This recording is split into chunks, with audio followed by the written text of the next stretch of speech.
Bado tuko live eneo la Arbab Village Tanga, na hapa leo tuko na mwamba kutokea Jeba Boxing Gym. Atajitambulisha yeye ni nani hasa. Habari kaka, unaitwa nani? Mimi naitwa Hassan Sniper.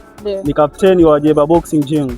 Hassan Sniper, ukiwa kama mwana gym katika Jeba Boxing Gym, unaiongeleaje gym yako na kwa mafanikio ambayo wewe hadi sasa umeyapata?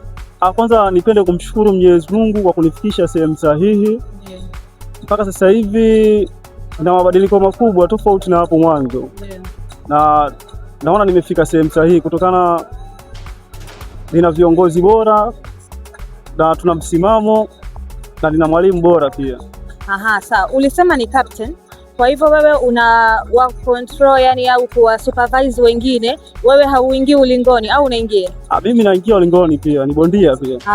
Sawa. Kwa wewe ndo captain, ikitokea kwamba tunabidi tuchague mmoja kati ya wengi, unatoka wewe.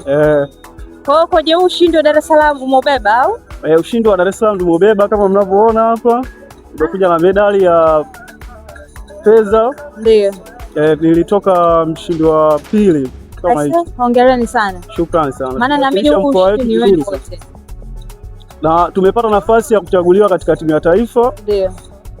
Vile vile ni katika manufaa ambayo tumeyapata huko. Na tutaenda kushiriki game Scotland, na hisi ni mwezi huu, Mungu akijalia, kimataifa. Unawapa vijana wengine maoni gani kama wana hari ya kufanya kitu hichi ambacho wewe unakifanya leo? Mimi niwaambie tu vijana wenzangu, ngumi ni kazi, ngumi sio mchezo wa kiuni. Kwa hiyo watulie, yani watulize akili, waje kwenye mchezo wa ngumi. Ngumi ni kazi na sio mchezo wa kiuni kama wanavyodhania wao. Kwa hiyo unataka kuambia utayari wao ndo mwanzo wa kufanikiwa? Kabisa. Ngumi zinataka nidhamu, ngumi zinataka heshima. Ndio.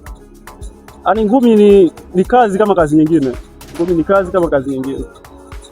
Asante sana. Tulikuwa na Hassan Sniper ambaye ni mmoja kati ya wana gym kwenye Jeba Boxing Gym, na yeye anasema kwamba wametoka na ushindi wa medali kutoka Dar es Salaam. Nafikiri nyinyi mnajionea.